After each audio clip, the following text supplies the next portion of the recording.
Gold trusted gold buyers. మీరు తాకట్టు పెట్టిన బంగారాన్ని విడిపించి ఈ రోజు ఉన్న మార్కెట్ ధరకు కొనబడను.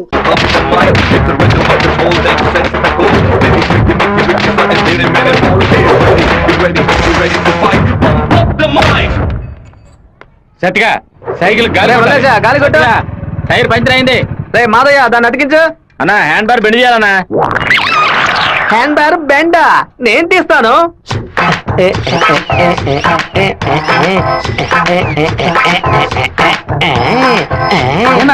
హ్యాండ్ బార్ బెండ్ తీయడానికి మాత్రం ఆయన వెళ్తారండి. అది ఒక వ్యాధిరా. ఎక్కడ హ్యాండ్ బార్ బెండుగా ఉన్నా అన్న కాళ్ళు వెడల్పు చేసుకుని వెళ్ళిపోతాడరా. బెండు తీసినట్టుంటది, దురద తీర్చుకున్నట్టుంటది. అన్నా తప్పు బద్దలై ఉంటుంది. ఏంటిది 2 గుడ్లు బాధ కొట్టావా? 2 గుడ్లు పగిలినందుకే అంతలా బాధపడుతున్నావే. ఇక్కడ నా పరిస్థితి ఎక్కడికని వెళ్ళేది? చెప్పింది కొనేమంటరా. సారా బావా 10 సైకిల్ అద్దె కావాలరా. ఎందుకురా బావా? పక్కూరోళ్ళ పంచలు ఓడదేయడానికి వెళ్తున్నారా? బైక్ లో పోవచ్చు కదా. బైక్ అయితే పెట్రోల్ అయిపోయినా పంచర్ అయినా మోసుకురాగలమా? అదే సైకిల్ అయితే ఈజీగా మోసుకురావచ్చు. సూపర్ ఐడియా రా బావా. నా సైకిల్ మొత్తం తీసుకెళ్ళండి. అద్దె కొడి పోతాం. తొక్కండి రా, స్పీడ్ గా తొక్కండి. మామా అందరూ అక్కడే కూర్చున్నారు. ప్యాకాట అనుకుంటారా? ప్యాకాట మిమ్మల్ని ప్యాకాట అంటే పోవరా ఇక్కడి నుంచి.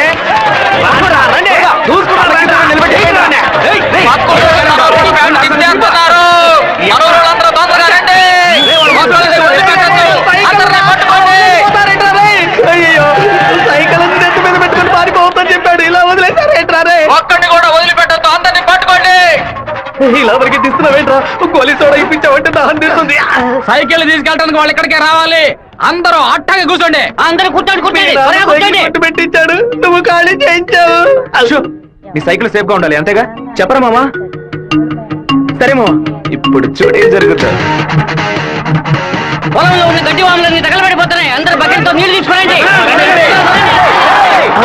బావా సూపర్ ఐడియా రా. సింహపుత్రుడు అంటే నువ్వేరా?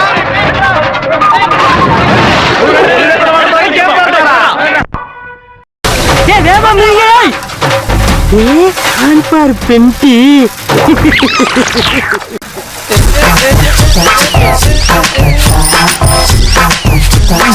என்னடா வேணும்? அதத்தையும் நான் எடுத்துக்கிட்டு இருக்கேன்ல. நான் ஒண்ணு எடுக்கணும்டா. எங்க ஊருக்கார பேண்ட் அவுத்தது கூட தப்பு இல்லடா. ஆனா எங்க ஊரு சைக்கிள் அசிங்கப்படுத்திடா.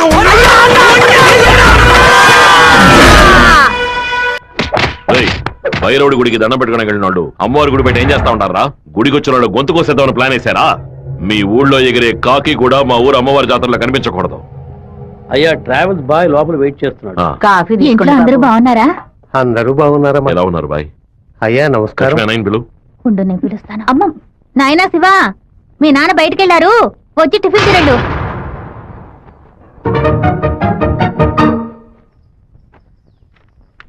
భలే ఇరికించావు కదమ్మా. భర్త దగ్గర మంచి భార్య అని పేరు కొట్టేయడానికి. ఎన్ని రోజులని ఇలా దాక్కుని తిరుగుతావు? ఇదిగో శివ, 3 ఫోటోలు ఇచ్చి ఓ సంతకం పెట్టు. నా పేరు మీద ప్రాపర్టీ కొనబోతున్నారా? బాబు నీకు పాస్పోర్ట్ తీయబోతున్నావు. విదేశాల్లో పని చేయడానికి వెళ్ళబోతున్నారు. పిల్లాన్ని విదేశాలకు పంపిస్తావా? అన్నయ్య నిన్ను బాగా ఇరికించాలని చూస్తున్నారు, ఇరుక్కోకు. గంగా తూర్పున మలేషియా సింగపూర్ అని వెళ్ళినా సరే, లేదా పడమట దుబాయ్ మస్కట్ అని వెళ్ళమని చెప్పు. ఇక వీడి ఈ ఊళ్ళో ఉండడానికి వీల్లేదు. పొరుగు దేశానికి పోయి కష్టపడి సంపాదిస్తేనే బుద్ధి వస్తుంది. ఈ కుక్క నన్ను చూసి ఎందుకు మరుగుతుంది? ఇవాళ విదేశాలు పంపడం ఏర్పాటు చేస్తున్నారు కదా, అది చిట్టికి ఎందుకు వాడిని విదేశాలకు పంపిస్తున్నారు? ఎవడో ఒకడు పంచలాగడని ఆడు ఊరికి పోయి ఆడు ప్యాంట్ ఇప్పుతారా? అందరూ వెళ్ళి ఊరంతా గలాబా చేసి వచ్చారు. ఆ రోజు రైలు పట్టాల కింద బాంబు పెట్టిన వాళ్ళని మీ వాళ్ళెవరూ పట్టుకోలేదు కదా. నా బిడ్డే కదా పట్టుకున్నాడు. అదే ఇటు చేసిన చాలా పెద్ద తప్పు. ఉత్తరం వైపు వెళ్తా ఉండాలని తెలిసి కూడా నేను ఎందుకు పడవడి వైపు మనుషులు పంపించానో తెలుసా? ఉత్తరం వైపు వెళ్లేవాళ్ళు తూర్పు వైపు తిరుగుతారా లేదా దక్షిణ వైపు తిరుగుతారా అని చూసి వాళ్ళని ఎవరు పంపించారో పట్టుకోవడం కోసం. కానీ నువ్వు తొందరపడి వాళ్ళని పట్టుకొచ్చేసావు. ఇప్పుడు వాళ్ళని పంపించింది ఎవరో తెలియకుండా పోయింది. అందుకే నిదానంగా ఉండాలా. వేగం మాత్రం ఉంటే చాలదు, అనుభవంతో నడుచుకోవాలా. నేను ఊరికి వెళ్తాను నాన్న, కానీ ఫారినే వద్దు నాన్న. తిరుపతిలో మాధవరావు మావయ్య రియల్ ఎస్టేట్ ఆఫీస్ లో చేరి పని నేర్చుకుంటాను నాన్న. తిరుపతి అంటే నువ్వు తలుచుకున్నప్పుడల్లా వచ్చేస్తావు. లేదు నాన్న, మీరు పిలిస్తే తప్ప నేను మన ఊళ్ళో అడుగు పెట్టను. మరి పాస్పోర్టు తీసట్టే పెట్టండి, ఎప్పటికైనా పనికొస్తుంది. ఏంట్రా మావా? నాన్న చెప్పింది కరెక్టేరా. ఆయన వాళ్ళని తెలివిగా పట్టుకుందాం అనుకున్నారు, కానీ నేనే అనవసరంగా చెడగొట్టాను. నాన్న చెప్పినట్టు వెళ్ళి కొద్ది రోజులు కష్టపడి చూద్దాం. అక్కడెవరితోనూ గొడవలు పెట్టుకోకురా. సరే అమ్మా, నువ్వు వేళకి అన్నం తింటూ ఉండు. లక్ష్మి అమ్మ జాగ్రత్తగా చూసుకో. అలాగే. వస్తానమ్మా. సరే బాబు. బాబు రండి, కారెక్కండి. నేను బైక్ లో వెళ్తాను. మన వాళ్ళందరూ నీకోసం అన్ని బడలోనూ డీజిల్ ఫిల్ చేసుకుని లైన్ లో వెయిట్ చేస్తున్నారు. నేనేమో తిరుపతి ఊరేగింపుకి వెళ్తాను. 4-5 కాలంలో హడావుడి కాబట్టి నా గొప్పతనం ఏంటి, పవర్ ఏంటి, అంతస్తు ఏంటి, నేను కొడుకుని పెద్ద రేంజ్ అని చెప్పడానికి నేను బైక్ లోనే వెళ్తానన్నా. అంటే తిరుపతి వరకు బైక్ మీద వెళ్తావా? బైక్ బస్సు పైన ఉంటుంది, నేను బస్సు లోపల ఉంటాను. బావా ఎవర్రా నిన్ను ఊరు వదిలిపెట్టి వెళ్ళమంది? మీ నాన్న నేను న్యాయం అడిగి వస్తానుండు. వద్దురా, లాగుతురా. వద్దు, నా మాట వినరా. చెప్పు పగలగొట్టావు. కొట్టకుండా ముద్దెట్టుకోమంటావా మావా? ఏదో బిల్డప్ ఇవ్వద్దు. ఎలా సత్య, మెయిన్ రోడ్డు నోరు మూసుకెళ్తుంది, నువ్వు చిన్న సందుగాడి నువ్వేంట్రా ఎగురుతున్నావు? ఓ, ఈ ఏరియాలో సిగ్నల్స్ మొత్తం కట్టా. నీ కొడుకుని ఊరుకు తోలేసానని కోపమా? మనకున్నది ఒకే ఒక మగబిడ్డ, వాడు మనకి దూరంగా ఉండాల్సిన కర్మ ఏమిటండి? చూడు గంగ, నేను రోజు పంచాయతీలు చేసేవాడిని. అందులో నలుగురు కొట్టాల్సి వస్తుంది. ఒకళ్ళిద్దరు సర్దుకుపోయినా ఇద్దరికైనా సరే కోపం ఉంటుంది కదా. నా మీద పగ తీర్చుకోవడం కోసం నా కొడుకునేమి చేయకూడదు కదా. అయ్యో, ఆడు క్షేమంగా ఉండాలనే ఊరికి పంపించాను. వాడికి ఏదైనా జరిగితే మన ఇద్దరు తట్టుకోగలవా చెప్పు గంగా?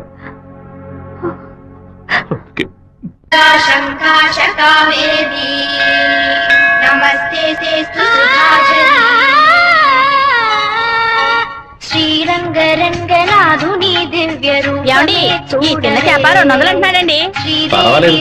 నాయకి నామం సంతతం పాడవే, నీలవేణిలో నీటి ముత్యాలు,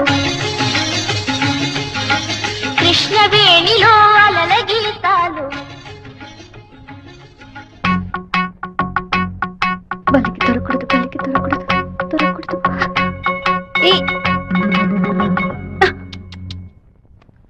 థ్యాంక్ గాడ్. వెళ్ళొస్తాను మావయ్య. జాగ్రత్తగా వెళ్ళిరామా. పిల్లల్ని స్కూల్లో దించేయమ్మా. జయంతి ఎన్ఎస్ఎస్ క్యాంప్ లోనే సెటిల్ అయిందా? నేను అక్కడే ఉండని, నువ్వు ముందే.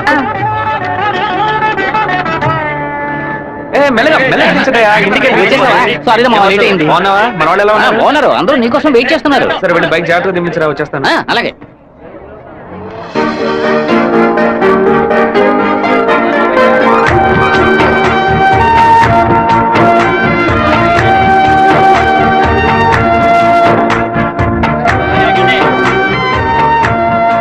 హలో, నువ్వు రాధికే కదా? నేను శివాని. చిన్నప్పుడు అశోక్ విద్యాలయ స్కూల్లో నువ్వు 5th క్లాస్, నేను 8th క్లాస్, గుర్తులేదా? നിങ്ങൾ പറയുന്നത് മനസ്സിലായില്ല. నువ్వు ఆ ఫారం కూడా రాధికవేగా? എന്താ അത്? നിങ്ങളത് തപ്പ പറയുന്ന മാത്രം ഉണ്ട്.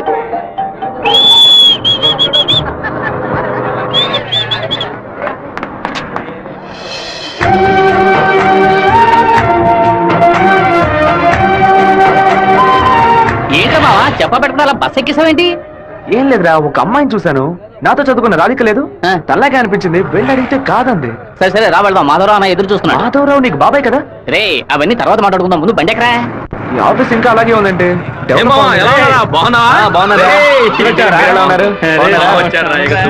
మామయ్య ఎలా ఉన్నావు?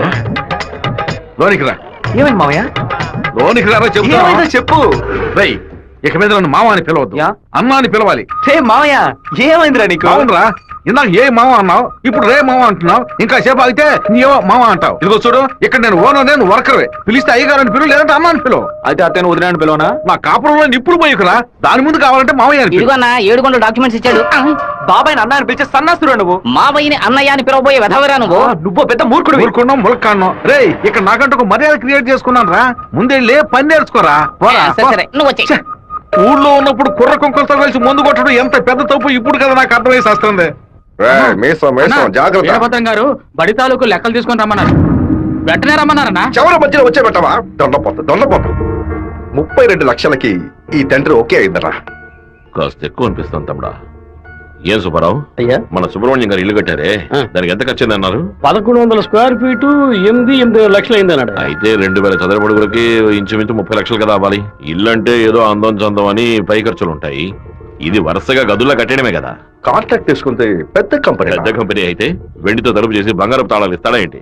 ఆడ కాంట్రాక్ట్ అది మనకేం వద్దని చెప్పు, మనం వేరే మెషిన్ పెట్టి కట్టిద్దాం. వాడు కోర్టు గిట్టు అనేది ప్రాబ్లం పెడితే కోర్టుకి వెళ్ళాడు, అక్కడే సంసారం చేస్తాడా ఏంటి? ఆడు బయటికి రావాలిగా. గుమ్మం గడే పడుకోబెట్టి గుణపం వేసేయం. ఆ కాంట్రాక్ట్ రమ్మని చెప్పు. అలాగేనా? వీడు నిజంగానే మంచోడా లేదా అలా నటిస్తున్నాడా అని నాకు ఎందుకు అనుమానంగా ఉంది. వీడి మీద ఒక కన్నేసి ఉంచండి.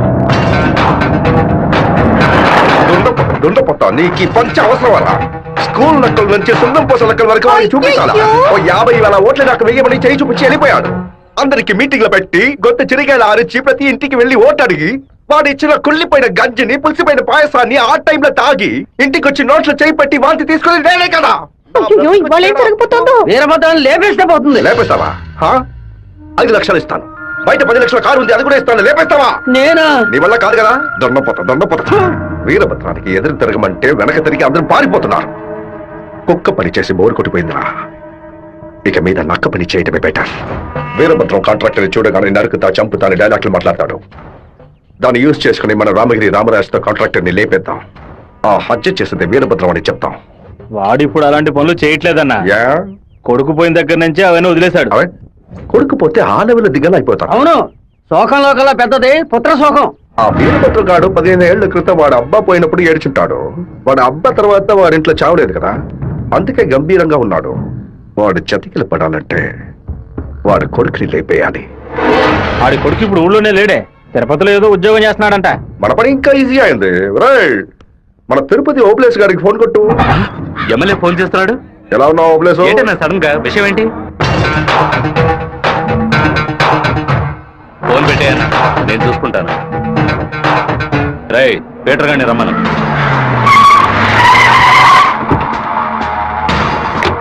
అబ్బాయి పేరు శివ, ఆర్కే రియల్ ఎస్టేట్ లో పనిచేస్తున్నాడు. నీకు వాడికి పర్సనల్ ప్రాబ్లం, అందుకే నువ్వు వాడిని లేపేసినట్టు రికార్డులో ఉండాలి. ఇది ప్లాంట్ మర్డర్ అని ఎవ్వరికీ తెలియకూడదు. టైం లిమిట్ లేదు. ఓర్పుగా జాగ్రత్తగా. ఈ పని డబ్బు కోసం చేయట్లా, పేరు కోసం చేస్తున్నాను. మిస్ అవ్వకూడదు. డబ్బులు తీసుకోలేదా? ఎవరన్నా వాడు? ఎమ్మెల్యే రాజశేఖరం, ఆంధ్రాలోనే ఎక్కువ ఓట్ల మెజార్టీతో గెలిచిన వాడు. ఎప్పటికైనా మంత్రి అవుతాడు. ఓకే అన్నా.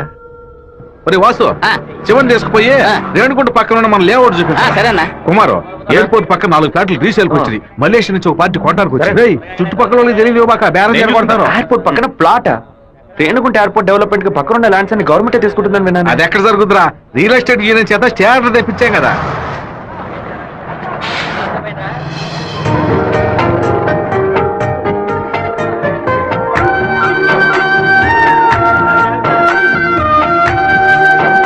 రే మావా, ఆ రోజు బస్సులో చూసానని చెప్పాను రాధిక ఈ కాలేజ్ లోనే చదువుకుంటున్నట్టుంది. ఆ పిల్ల నువ్వెవరో తెలియదని చెప్పింది కదా.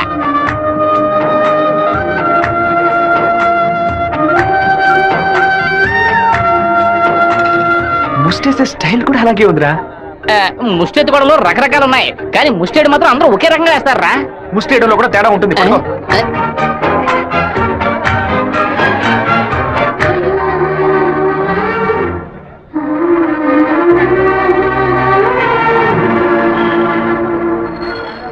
అరే బావా, రే బావా, నువ్వు వచ్చేసావా? నీ బాడుకు నువ్వు ఊరు వచ్చేసావు. నిన్ను చూడకుండా ముద్ద దిగట్లేదు, నిద్ర పట్టలేదు. అందుకే కొద్ది రోజులు నీతో పాటే ఉండి స్వర్ణముఖి నదిలో స్నానం చేసి ఇక్కడేదో బెల్లు కంపెనీ ఉన్నట్టు కదా, అవునా, సైకిల్కి 10 బెల్లులు కొన్నామని వచ్చాను అంతే. నా మీద నీకు అంత ప్రేమట్రా? ఉండదా మరి? అన్నయ్య, సైకిల్ సత్తిగాడు అక్కడికి వచ్చాడా? అవును. నిన్ను చూడకుండా ఉండలేనని ప్రేమను అలగబోసుంటాడే. అవును. వాడు అక్కడికి వచ్చింది ఒక స్పైగా అన్నయ్య. ఏంటి? అక్కడ నువ్వు ఏం వెలగ పెడుతున్నావో తెలుసుకోవడానికి నాన్న వాడిని అక్కడికి పంపారు. సరే సరే, నువ్వు ఫోన్ పెట్టా, నేను చూసుకుంటా. ఇదేనా మన మాధవరావు బావ రెట్టల్ ఎస్టేటా? ఏం ఎస్టేట్? రెట్టల్ ఎస్టేట్. రియల్. రెట్టల్ ఎస్టేట్. రియల్. రెట్టల్. బావా, దొంగనైనా నేను క్షమించొచ్చు, ఇంటి దొంగని క్షమించొచ్చా? ద్రోహిని క్షమించొచ్చు బావా, కానీ నమ్మక ద్రోహిని క్షమించకూడదు. రేయ్, మా నాన్న మాట విని ఇక్కడికి వచ్చా ఓకే, కానీ ఇక్కడికి రాగానే ఇది విషయం మావా నాకు చెప్పి సరెండర్ అవ్వాలా వద్దా? బెల్లు కంపెనీ పని ఏం తయారు చేస్తారో కూడా తెలియదు. బెల్లు కొనడానికి వచ్చానని కహానీలు చెప్తావా? కంప్యూటర్ షాప్ కొని టీవీ కొంటావా? నీ సెల్ నుంచి ఊరికి బెల్లు కొట్టావో? ఎవరు అది? బాగున్నావా? నువ్వు వచ్చి వచ్చావా? ఇక్కడికి వచ్చే పనికి మాలిన పశువులన్నింటినీ నేనే మేపాల్సి వస్తుంది. రేపటి నుంచి బస్తా తోడు ఎక్స్ట్రా తీసుకో. ఏంట్రా అన్నయ్య అని పిలుస్తావు? ఆయన నీకు బాబాయ్ వరుస కదా. ఇక్కడ అన్ని కొంచెం తేడాగానే జరుగుతున్నాయి మావా.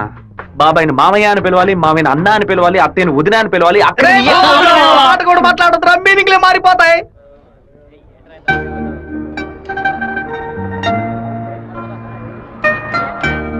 అరే బావా, బావ నేను ఆఫీసే కదా చూసుకోమన్నాడు, ఇక్కడుండి పరాకులు చూస్తావేంటి? ఆఫీస్ నే చూసుకుంటున్నాను. నేను ఏమన్నా వీపీలా కనిపిస్తున్నానా? ఇక్కడుండి ఆఫీస్ ఎలా చూసుకుంటావు? ఆఫీస్ లోపల నుంచి చూస్తే ఆఫీస్ కనిపిస్తుందా? కనిపించదు. ఇక్కడ నుంచి చూడు, ఆఫీస్ ఎంత క్లియర్ గా బాగా కనిపిస్తుందో.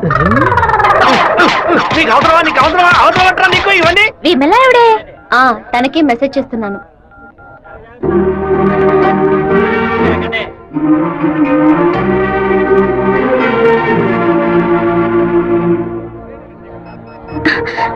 ఏ రాధిక, చెట్టును చూడొద్దు. ఆ పయ్య నేతవంతానే ఎదురులా ఉన్నాడు. నువ్వెందుకు రాధిక కాదని కళ్ళని చెప్పావు? చిన్నప్పుడు లెక్కల మాస్టర్ని బెత్తంతో కొట్టాడు రౌడీ విధవ. నేనే రాధికనని చెప్తే వెనకాల తిరిగి టార్చర్ పెడతాడు. హాయ్ రాధిక. എന്താ അത്? అప్పుడే నేను പറഞ്ഞല്ലേ నువ్వు రాధికవే. ఈ రోడ్డులో తిరిచి తిరిచి പറഞ്ഞാൽ ఎవరైనా చూస్తే ఎందరైనా నీకు తిరుపతిలో నుంచి తిరిచి అనను, తిరుపతి అనే అంటాను. తమాషాలు వందు పరయొద్దు. ఎంత కార్యం? మీ ఊరు గోదావరి జిల్లా పట్టిసీమే కదా? എന്താ പട്ടിന്ന് പറയുന്നത്? പട്ടി అంటే నాయన అర్థం. కుక్కో నక్కో నాకు తెలీదు, నువ్వు రాధికని మాత్రం నాకు బాగా తెలుసు. హలో, ఎന്റെ పేరు గోపిక, స్థలం పాలకాడాను. ఏంటి నువ్వు ఆటోగ్రాఫ్ హీరోయిన్ పేరు చెప్తున్నావు? నేను కూడా ఎవరైనా భయపెట్టాలంటే మా ముట్టి మోహన్ లాల్, సురేష్ గోపి పేర్లు చెప్తాను. నువ్వేంటంటే గోపిక మేనన్, దీపిక పడుకొని మాలీవుడ్ నుంచి బాలీవుడ్కి వెళ్ళిపోతున్నావు. నువ్వు అప్పట్లోనూ బొట్టు ఇదే స్టైల్లో పెట్టుకునేదానివి, ఇప్పుడు కూడా అదే స్టైల్లో పెట్టుకున్నావు. ఏ బొట్టులో 2 షేపులు ఉన్నాయి, ఒకటి నిలువు ఇంకోటి గుండ్రం. ఆ రెండే పెట్టుకోగలం. తిరుమలలో నుంచి గుండు కొట్టుకున్నవాడు నా మొగుడు అన్నట్టు ఉంది నువ్వు చెప్పిందా. ఇప్పుడు మన తెలుగు భలే మాట్లాడుతున్నావే. అదేదో త్వరగా పుస్తకంతది.